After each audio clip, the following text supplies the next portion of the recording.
Amén. Vamos a la palabra del Señor. Primera de Pedro, capítulo 1, versículos 3 al 9. Quiero hablar de tres elementos de la vida cristiana que se relacionan uno con el otro en una manera extraordinaria. Y yo creo que en un día como hoy, esa nieve tan estresante, es bueno hablar acerca de las pruebas, entre otras cosas. Pero yo quiero hablar acerca de alabanza, gozo y pruebas. O podríamos decir también alabanza, gozo y padecimientos. Alabanza, gozo, prueba. El apóstol Pedro escribe de esta manera en el capítulo 1, versículo 3. Bendito el Dios y Padre de nuestro Señor Jesucristo. Mire ahí, alabanza, adoración.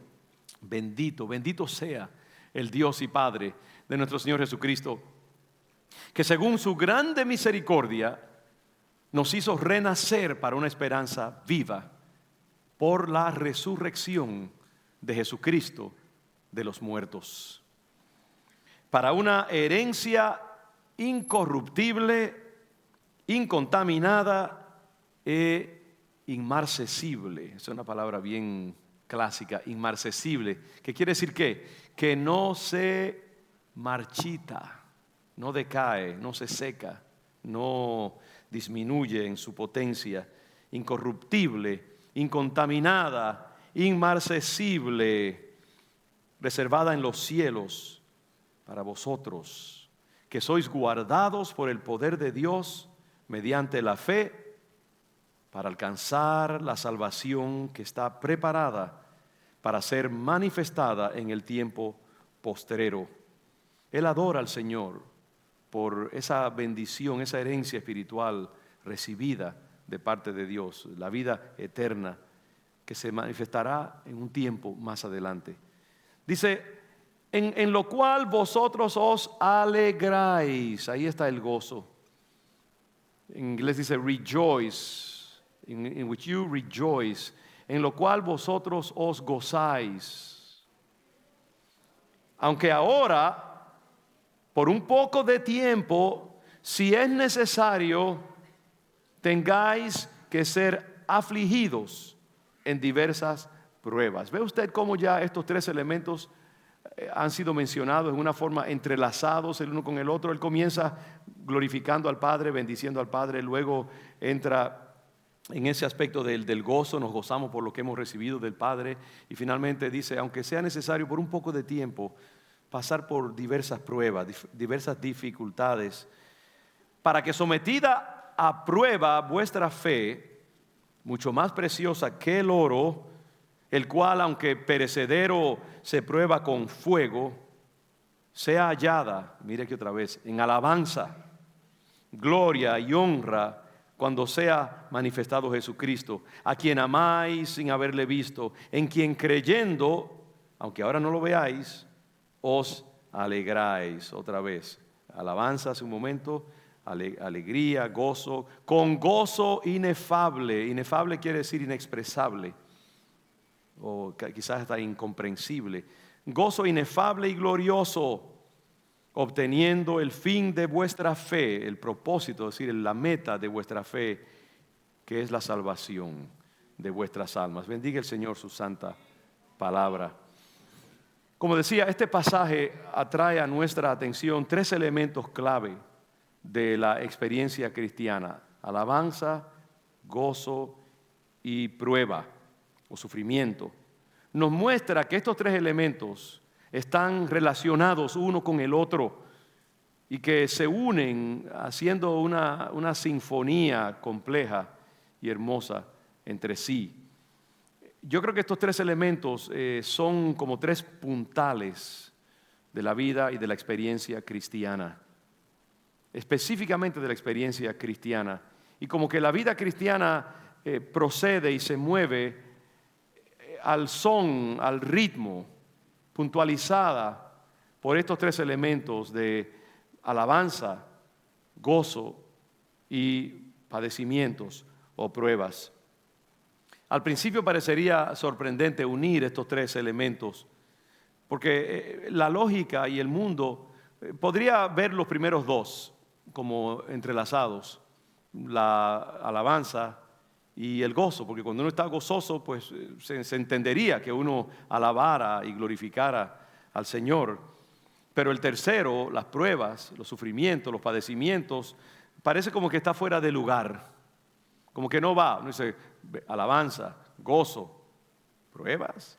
Es como esos exámenes de lógica, cuando estábamos tomando los exámenes para entrar a la universidad o a la escuela graduada, que te ponen 4 elementos, A, B, C y D, y te dicen, escoge el que no va de los 4. Te ponen entonces, por ejemplo, frutas, peras, manzanas y naranjas. Cuarto, aviones. Entonces, elimina el que no va con los otros. Bueno, el que no vaya es aviones, porque las 3 son frutas. Tendría que ser, por ejemplo, guineos o algo así. Pero la idea es como que uno dice alabanza, gozo y pruebas. Eso no va junto. El mundo no ve la lógica detrás de estas cosas. Pero las Escrituras lo ven de otra manera, muy diferente. Y descubrimos que estos 3 elementos, alabanza, gozo, prueba, están estrechamente vinculados el uno con el otro, se refuerzan mutuamente y no podemos excluirlos uno del otro. Dependen, parecería, uno del otro para su existencia, al menos en la forma en que las Escrituras los definen. El mundo tiene su propia definición de estos términos. El mundo, gozo lo ven como alegría, como que todo está bien, algo emocional, algo sentimental el gozo. Pero la Biblia habla de un gozo muy diferente. Es un gozo sublime, como dicen los pentecostales, el gozo que el mundo no puede dar. No, el Señor dice, yo no os lo doy como el mundo la da. ¿Cómo es que dice? La paz, sí. La paz os dejo, mi paz os doy, yo no os la doy como el mundo la da. Y el gozo que el Señor da no es como el gozo que el mundo da. Ahí tiene usted, comienza un merengue, apúntenlo por ahí. Lucy, mira a ver. El gozo que Dios da es muy diferente, no es un gozo, un cosquilleo de las emociones, es un gozo sublime, místico, espiritual.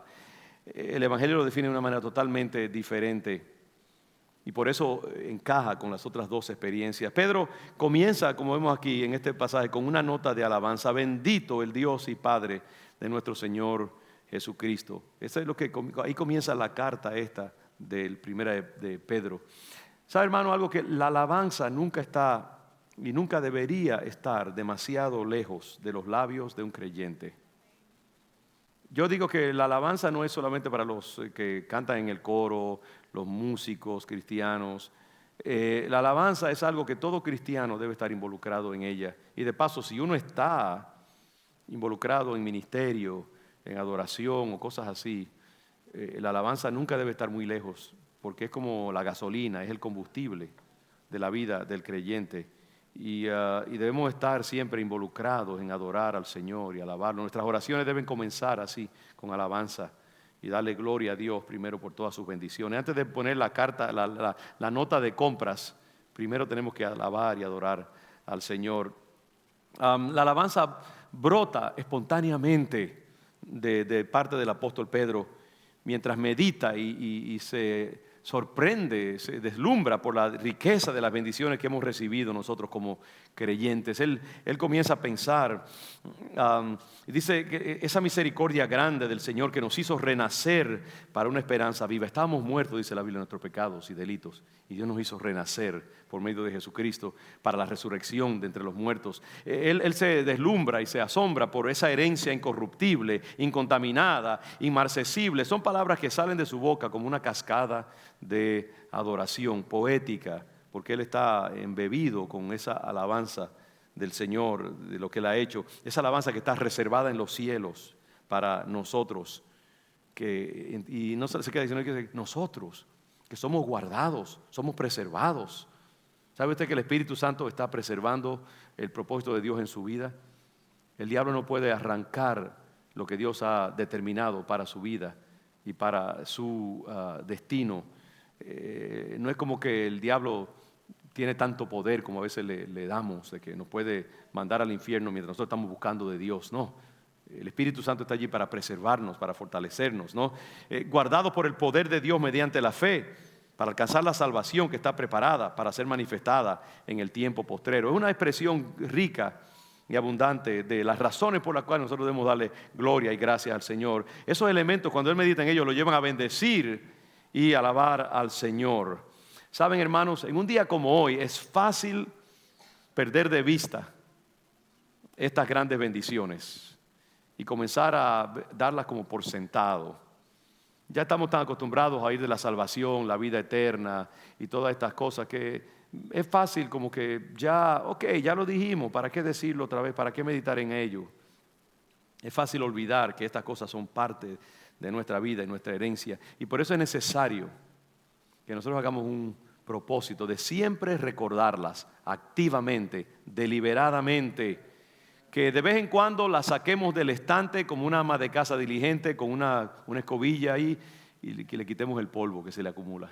Porque la vida va como quitándole el brillo a la herencia que nosotros hemos recibido y nos hace perder de vista a veces los sinsabores de la vida, las pruebas, las dificultades, nos quitan el gozo del Señor y opacan esa belleza de lo que Dios nos ha dado. Entonces tenemos que sacarlos otra vez y volver a recordarlos y alabar al Señor por su maravillosa gracia y sus dones. La alabanza hay que ejercitarla, porque a veces no nos sentimos como queremos hacerlo, pero tenemos que hacerlo. A medida que nombramos los dones que hemos recibido de Dios, las bendiciones, y meditamos en ellos, nosotros también, como el apóstol Pedro, somos guiados a alabar al Señor. La alabanza saldrá espontáneamente de nuestros corazones. Es porque, como digo, la alabanza no es algo que necesariamente brota espontáneamente de nosotros los seres humanos. A veces tiene que ser cultivada conscientemente y deliberadamente, suscitada, como sacada a la luz.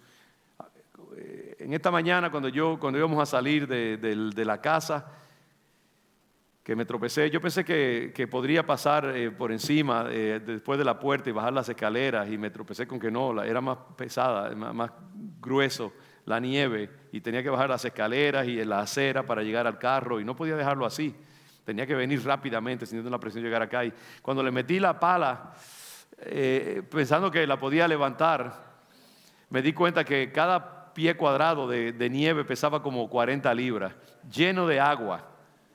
En ese momento no es fácil alabar al Señor ni sentir el gozo de la salvación, ¿sabe?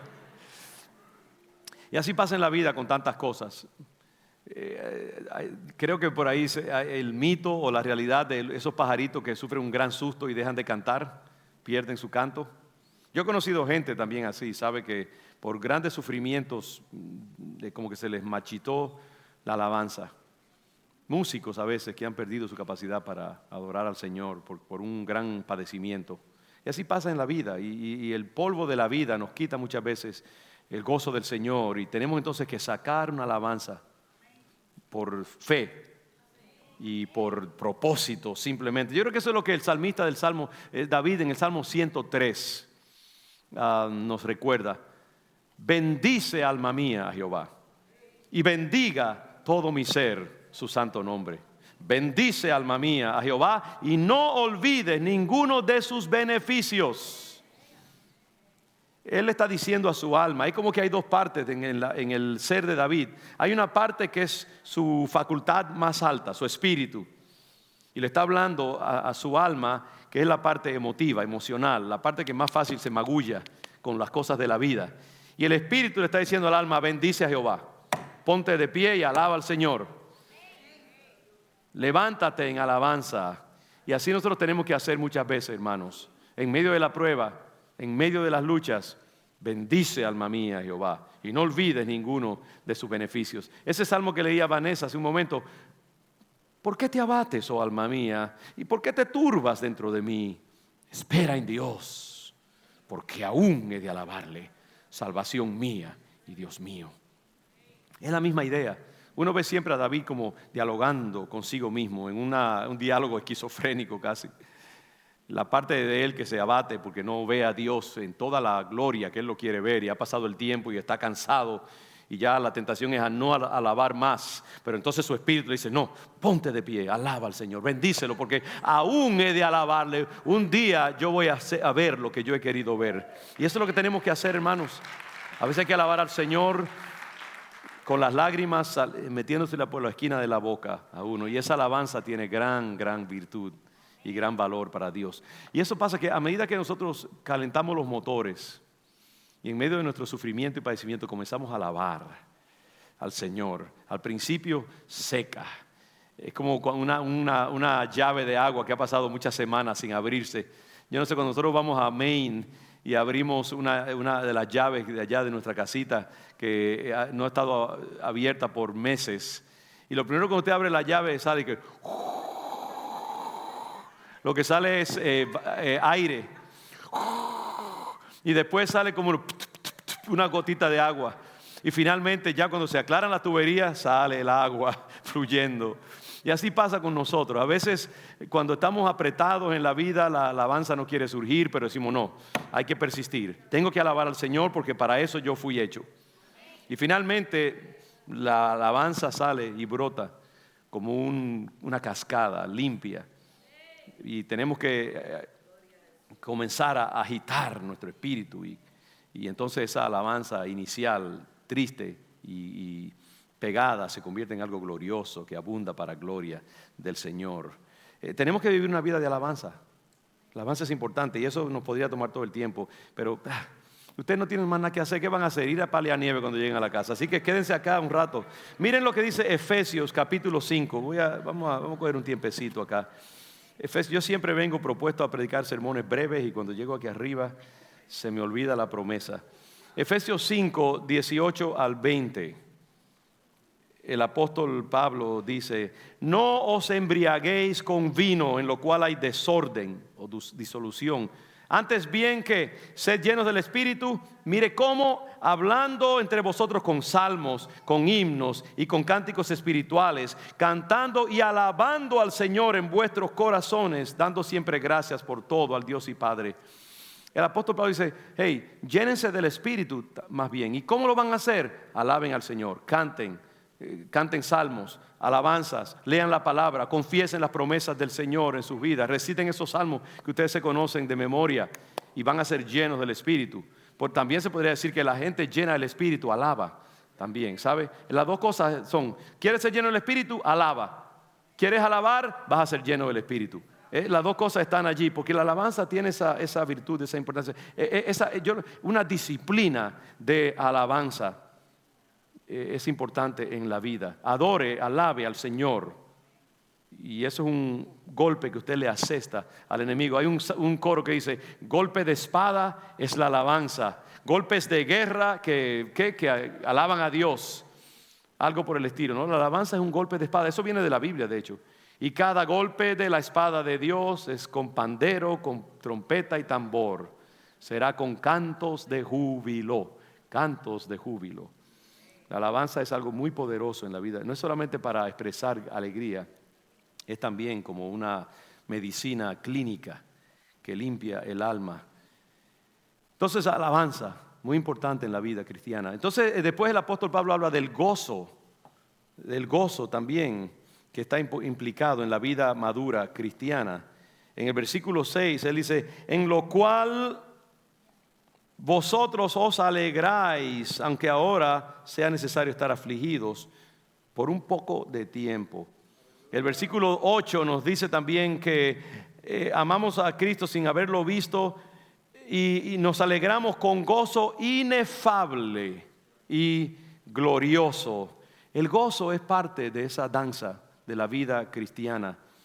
Evidentemente, en la manera en que el apóstol Pedro lo expresa, estamos al mirar el gozo cristiano ante un fenómeno poco común, una experiencia que va más allá del ámbito de mero sentimiento o emoción. Gozo inefable, glorioso, místico, espiritual, más allá de las meras emociones del hombre. Una experiencia sublime que viene directamente de Dios. Al igual que la alabanza, el gozo que Pedro describe proviene de meditar en las bendiciones eternas que hemos recibido del Padre.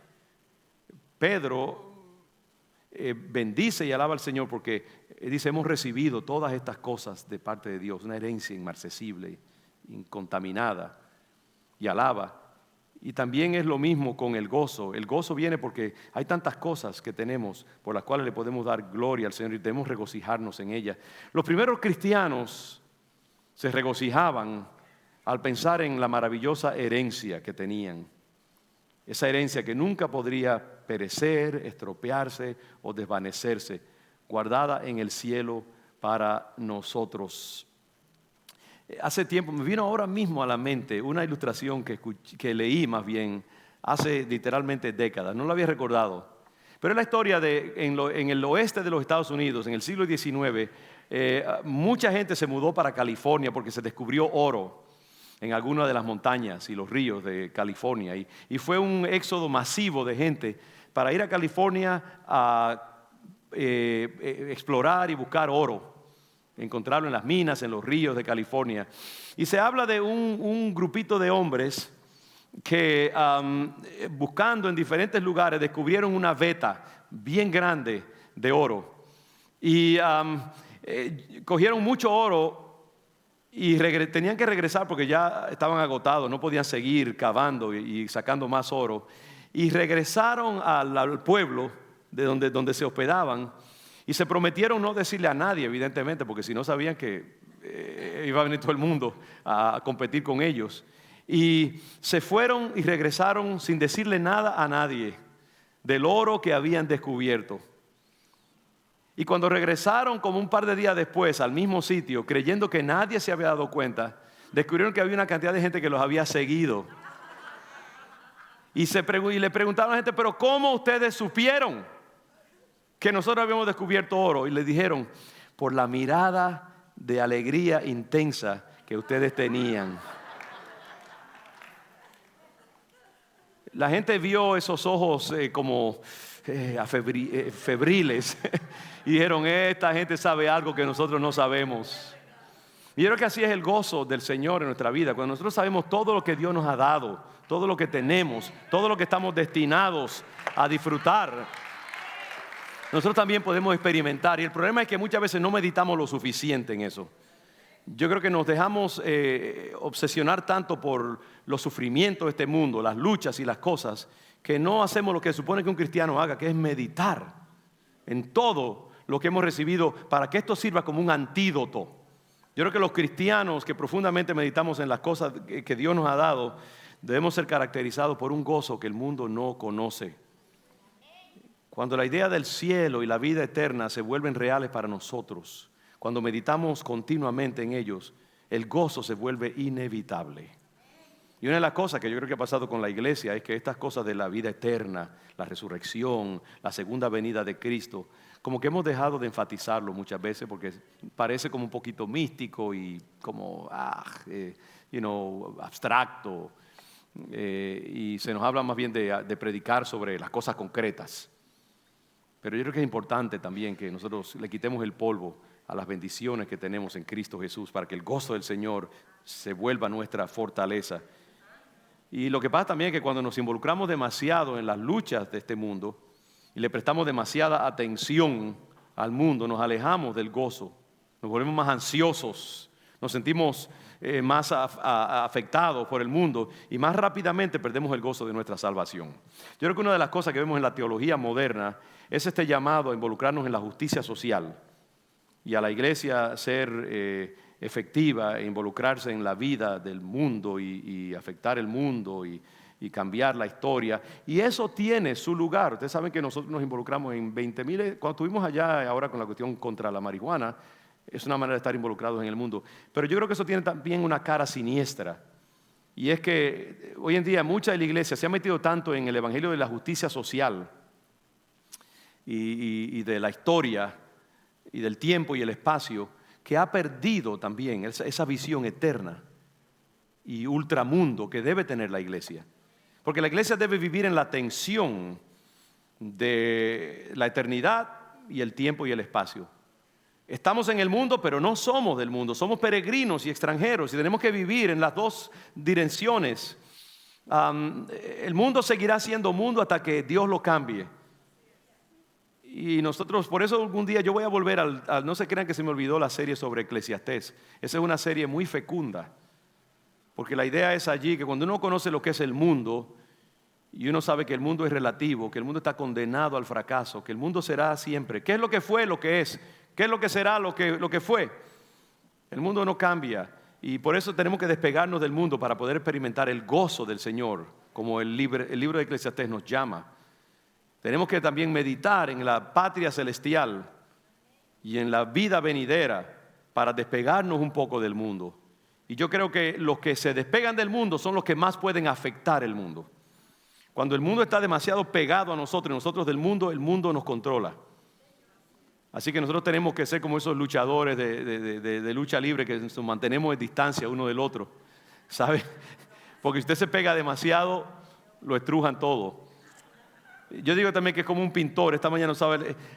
Un pintor está dibujando en un cuadro y entonces se despega un poco para mirar cómo está todo, cómo está la perspectiva, cómo está el ensemble de todo, y entonces vuelve otra vez y sigue pintando, porque esa perspectiva es importante.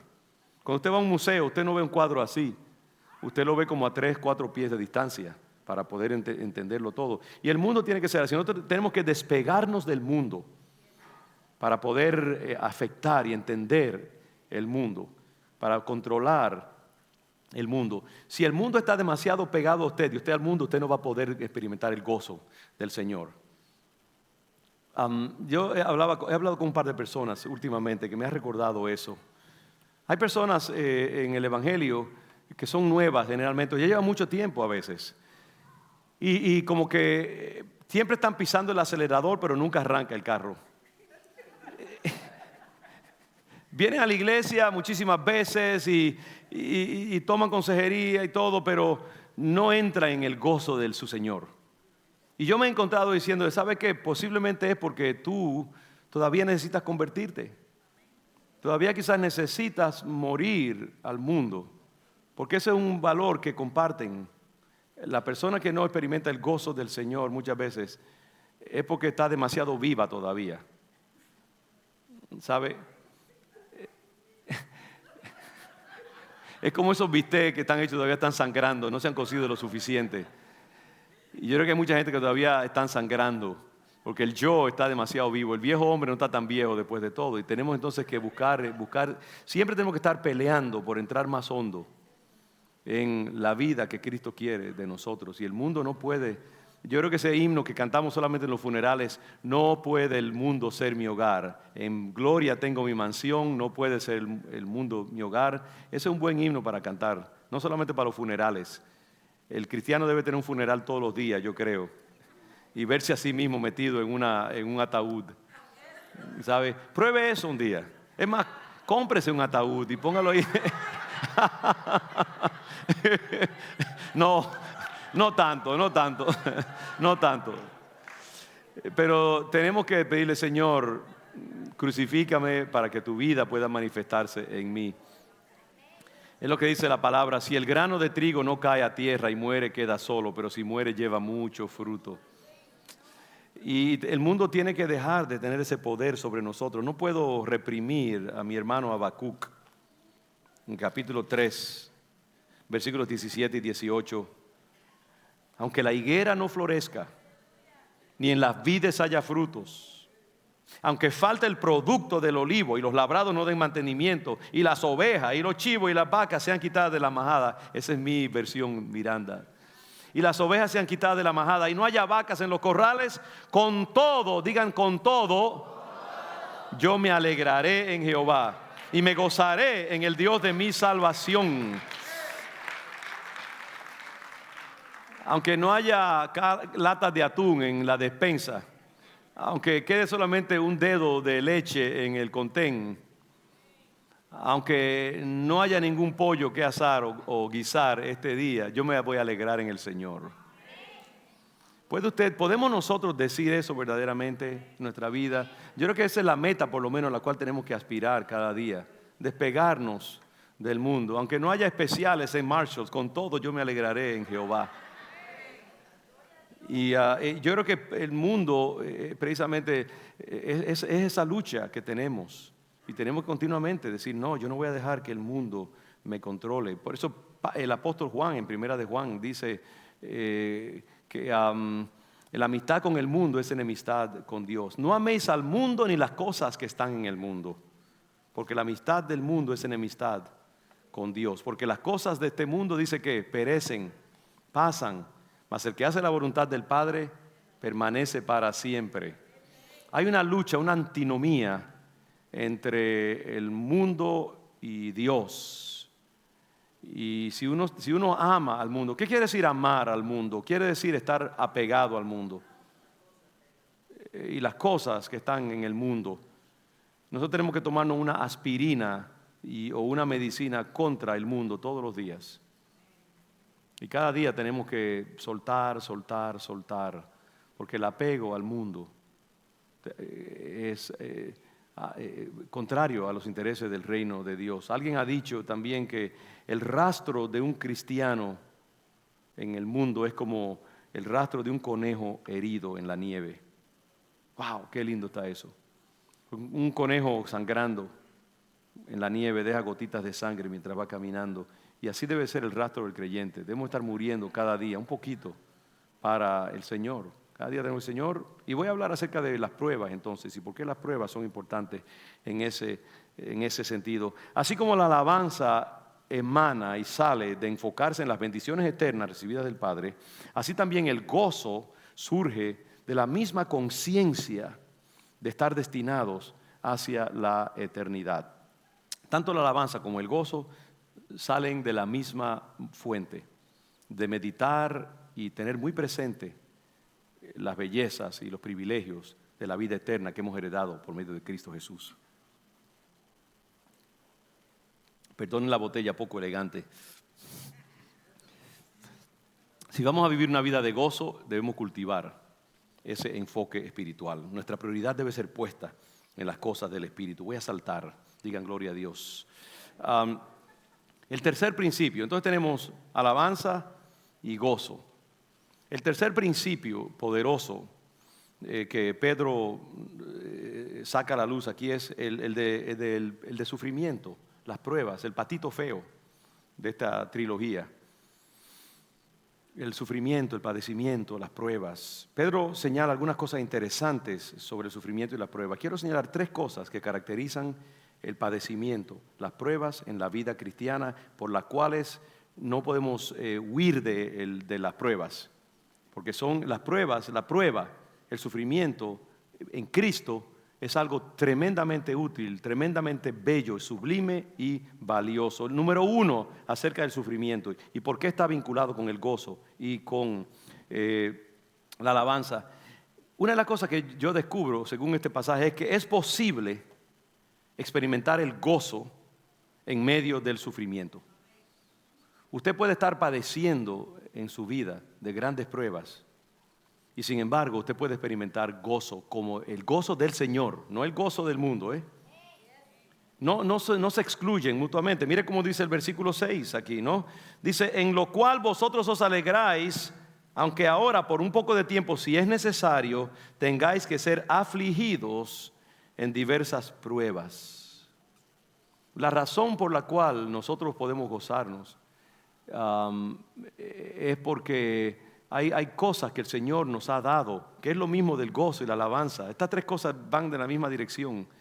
Lo que redime el sufrimiento es precisamente esas cosas que Dios nos ha dado, que entonces permite que pierdan su filo.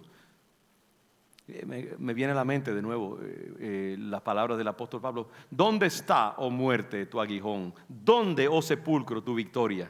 ¿Por qué? Porque Cristo ha resucitado y Cristo le quita el aguijón, la ponzoña a la muerte. Y asimismo la salvación, el sacrificio de Cristo, la vida eterna le quita la ponzoña a los sufrimientos y a los padecimientos y a las pruebas. Le quita su carácter venenoso.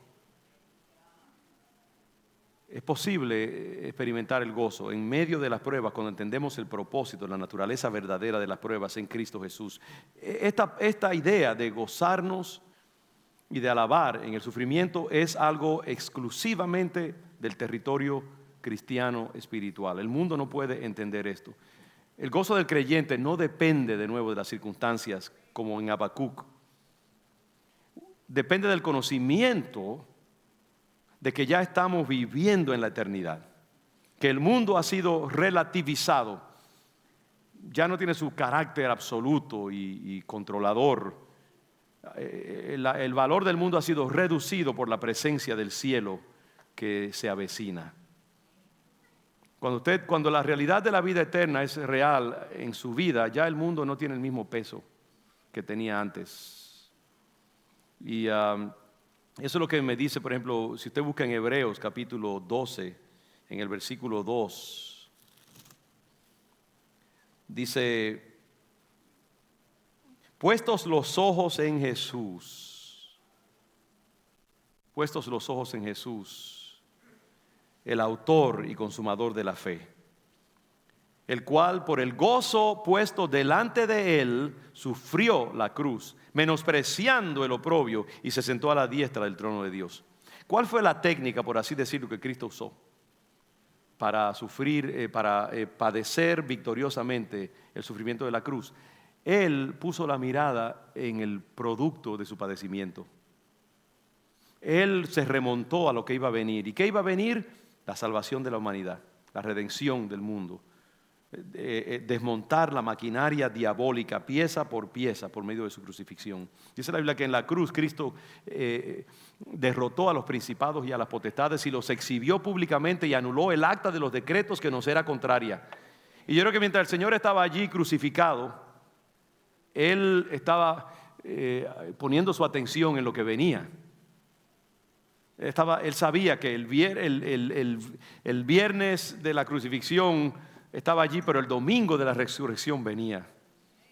Y qué bueno ¿qué pasa cuando usted está trabajando el lunes y el martes y el miércoles? Pero usted sabe que ya el viernes viene por ahí y que le van a entregar ese chequecito que usted tanto gozo le da. Se va para su casa. El viernes es bueno, pero en la economía cristiana el viernes fue la resurrección, pero el domingo venía y Cristo sabía que la victoria era segura, y eso le dio valor y fortaleza y gozo, y él puso su mirada en aquello. Por el gozo puesto delante de él, él pudo, y él dice: hagan ustedes lo mismo, fijen sus ojos en él y hagan lo que él hizo también. Cuando tú estés padeciendo por algo en tu vida, recuerda que un día tú vas a cosechar la recompensa. Un día todo eso terminará. Y es más, cuando tú estés pasando por pruebas y dificultades, sabe que las pruebas no son para siempre. Y que viene también el día del triunfo. Dice que no os ha sobrevenido prueba que no seáis capaz de sobrellevar, pues Dios junto con la fe da la salida. Y eso pasa también. El apóstol Pablo dice en Efesios también, ¿no? Que nos vistamos de toda la armadura de Dios cuando llegue el día malo. Resistamos, estemos de pie, firmes. Y cuando haya pasado el día malo, seamos encontrados firmes, parados. Mire, a veces es como los huracanes. Cuando en la Florida vienen los huracanes y los anuncian, ¿qué hace la gente? Saca las planchas de plywood que tienen ahí guardadas en el garaje, atornillan todas las ventanas, se meten en la casa o en el basement o donde sea y aprietan los dientes hasta que pase el huracán. Hacen un sancocho o lo que sea y esperan hasta que pase el huracán. Y después, ¿qué hace? Salen, quitan sus planchas y vuelve otra vez la vida. Y así tenemos que hacer nosotros. A veces vienen los tiempos de prueba a nuestra vida, el día malo. Y lo que nosotros hacemos una de dos cosas: nos rajamos, como dicen los mexicanos, cuiteamos, o decimos: Señor, yo me voy a mantener firme en lo que tú has declarado. A veces que el diablo, lo único que usted tiene que hacer es, como Muhammad Ali cuando lo ponían contra la cuerda, se pega allí, que le den todo. Yo no sé, yo nunca veo cosas, boxeo, les prometo que no, pero de todas maneras es un deporte. Y si usted lo ve, está bien, ¿no? Yo lo perdono. Pero me tropecé con uno de esas cosas y me puse a ver, porque es fascinante esto del boxeo. Y vi la pelea entre Muhammad Ali en las Filipinas. ¿Con quién fue? ¿Fue con Joe Frazier? Con Joe Frazier. Muhammad Ali tenía 30 y pico de años. Joe Frazier era un muchachito de 23 y un gigante. Joe Frazier parecía el Hulk parado enfrente de Muhammad Ali, que no era un chiquito tampoco, ¿sabe? Pero ¿sabe lo que pasó? Muhammad Ali tuvo una estrategia y fue fascinante ver lo que él hizo. Joe Frazier era tan pesado y tan macizo que si agarraba a Ali con un solo golpe lo iba a sembrar en el piso. Y Muhammad Ali no se podía dar el lujo de meterse golpe a golpe con él. Y durante una buena parte de la pelea, lo que él hizo fue esto: resistir todos los golpes y cansó a Frazier. Uno podía ver el progreso yo no soy un experto en boxeo, como les digo, que no acostumbro, pero uno podía ver cómo Frazier se iba cansando según iban pasando los rounds. Yo iba a decir innings, gracias Señor por librarme de eso. Según iban pasando los innings los innings, ahí está, yo sabía que lo iba a hacer. El mono, aunque se vista de seda, mono se queda. Según iban pasando los rounds, uno veía cómo iba progresando el cansancio de Frazier, hasta que ya como por el 10º inning o algo así, por ahí, de inning. Hagan ustedes los ajustes. Por eso que a veces no es bueno uno mencionar las cosas, porque se le pegan a uno. Ya por el 10º round, por ahí, el hombre, ya Frazier se paraba y era como que él ya quería irse para la casa. Se le había ido el gozo de su salvación. Y en una de esas, Muhammad Ali le asestó un golpe y lo tumbó, porque resistió. Y yo creo que eso es algo que nosotros, hermanos, a veces usted no puede, francamente, sacar al diablo de su vida. Y entonces lo único que nosotros podemos a veces hacer es estar firmes y pararnos sobre lo que Dios ha declarado. Y pararse en la palabra, la promesa, la fidelidad, la misericordia de Dios. Y el diablo que tire todos los dardos que quiera. En algún momento, dice la palabra, él se tiene que ir, tiene que ceder el lugar. Aleluya. Y por eso es tan importante conocer la palabra y estar llenos de la gracia del Señor, para que cuando el diablo se levante como un muro de agua, usted pueda hacer como un muro de resistencia, que lo eche hacia atrás y lo haga retroceder. Un día el Señor dice: Satanás, suficiente, abandona el territorio. Usted no podrá muchas veces destruir al diablo, pero sí podrá vencerlo por medio de su resistencia en la palabra. Y no hay nada de malo de eso. Resistamos para que cuando venga el día de la redención y de la liberación total, seamos encontrados fieles y firmes. Así que el sufrimiento no es exclusivo del gozo.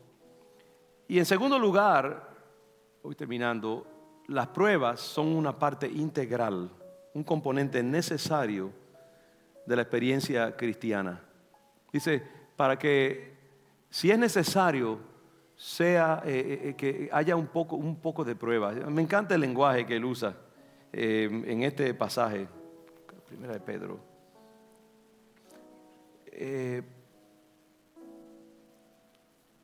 En lo cual vosotros alegráis, aunque ahora, mire todos los cualificativos que él pone, aunque ahora, por un poco de tiempo, si es necesario, tengáis que ser afligidos en diversas pruebas. Es curioso que tengáis que ser afligidos en diversas pruebas. ¿Sabe que hay un mito pentecostal por ahí, que el sufrimiento es del diablo, que las enfermedades son solamente del diablo, que los fracasos de la vida son solamente del diablo, vienen del diablo? El Señor los reprenda, no hay que mencionarlo tantas veces tampoco. Pero se ha creado ese mito. ¿Sabe que muchas veces las pruebas pueden venir de Dios? Que las luchas y los padecimientos, yo he dicho que Dios a veces pinta con colores muy tétricos y sombríos. Y a veces Dios usa bisturíes que son verdaderamente tétricos y siniestros. Pero Él está operando en nosotros.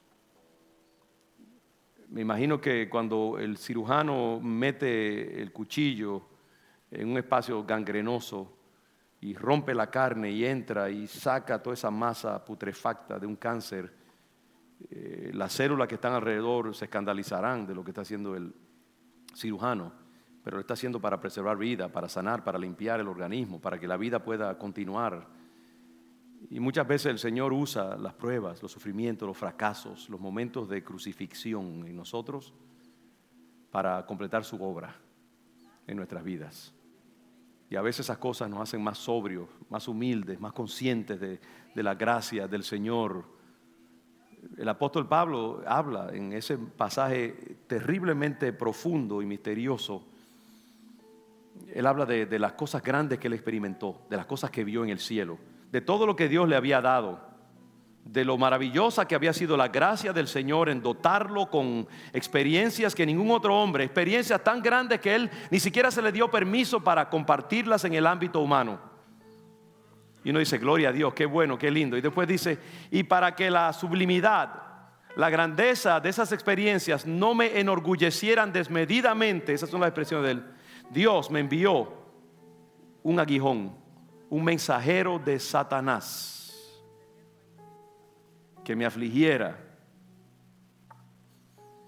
acerca de lo cual le dije 3 veces al Señor, libérame, líbrame, y me dijo, bástate mi gracia, porque mi poder se perfecciona en la debilidad.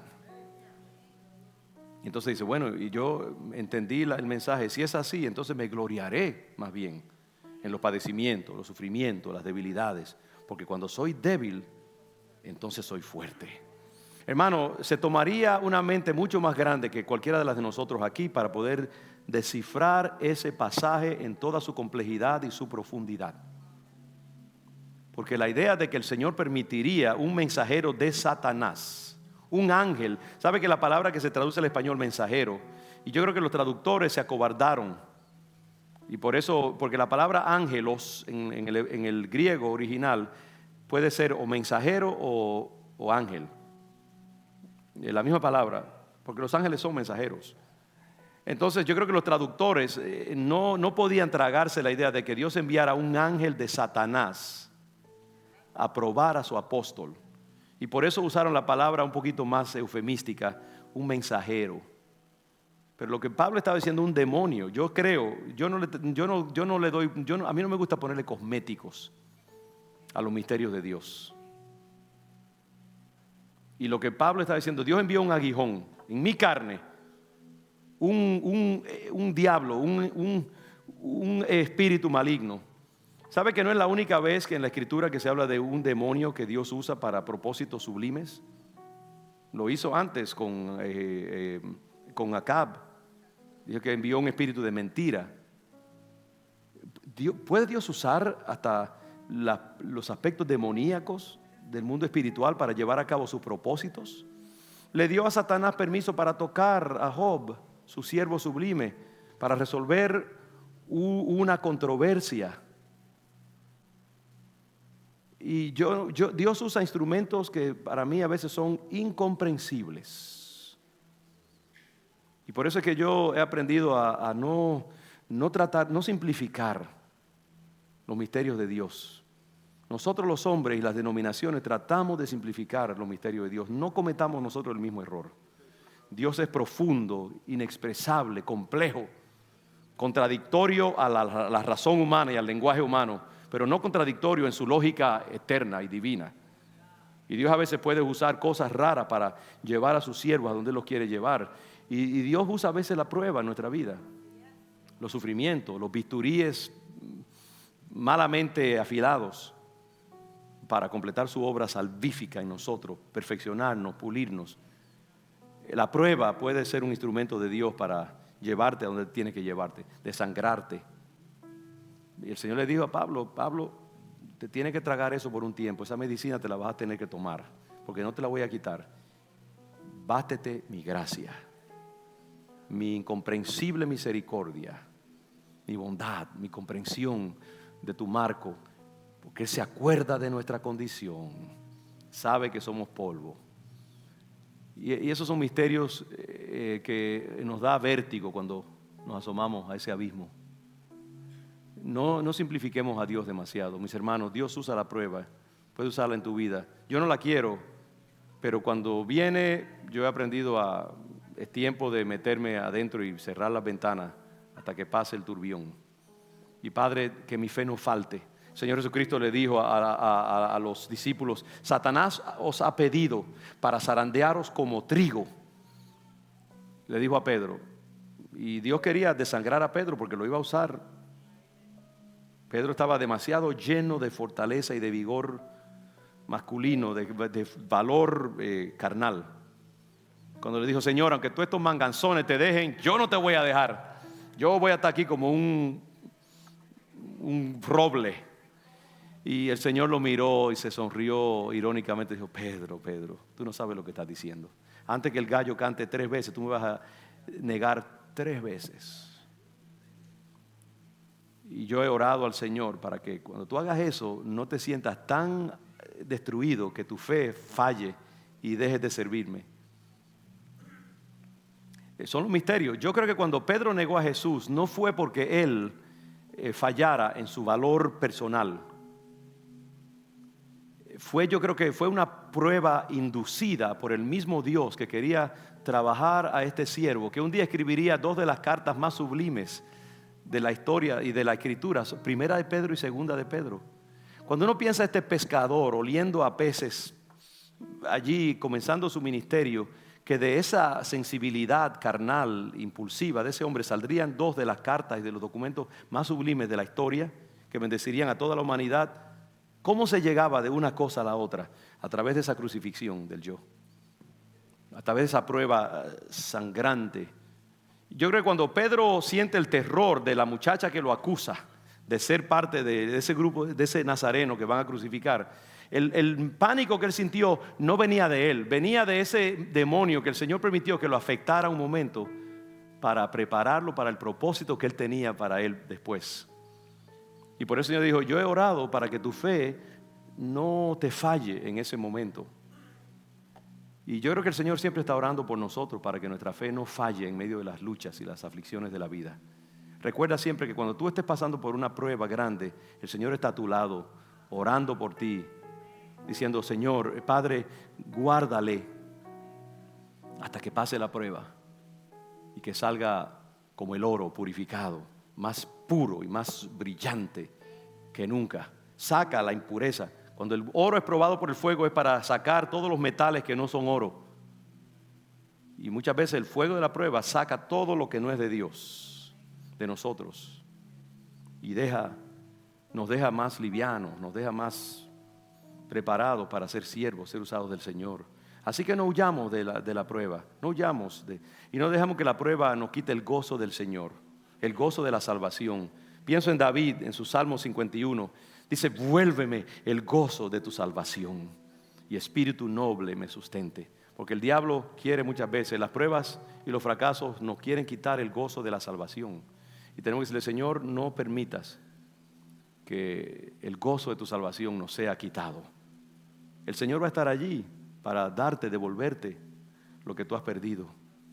Si has pasado por una prueba en estos tiempos, recuerda que si ha venido es porque el Señor lo ha permitido. El diablo no puede hacer nada en tu vida que el Señor primero no le dé una luz verde.